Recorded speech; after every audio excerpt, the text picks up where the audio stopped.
బయట వాకిట ఉన్న పాపం నువ్వు కావాలి అని కోరుకుంటుంది. మై డియర్ స్వీట్ చిల్డ్రన్,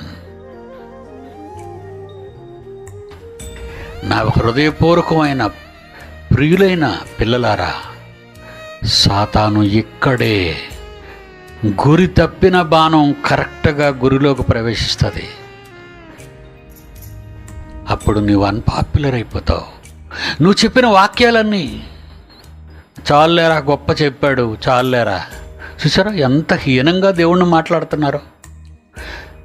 పర్వాలేదు, నువ్వు నేరం చేయకపోయినా, నేరం ఆపాదించబడినా నువ్వు నిలబడగలిగితే దేవుడు దిగుతాడు రంగంలోకి.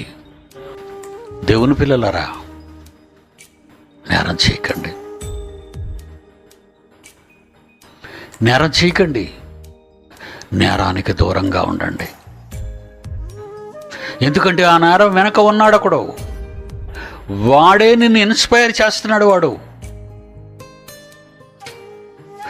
నువ్వు గాని తొందరపడే అడుగు తప్పటడుగు వేశావో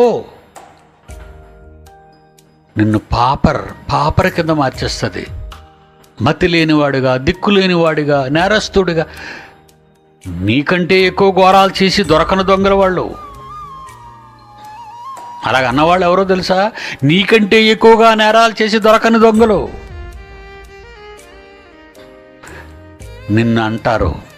నువ్వు నేరం చేస్తే శిక్ష అనుభవించక తప్పదు, దేవునికి అపఖ్యాతి తప్పదు, నీ గోలు తుదముట్టించలేవు.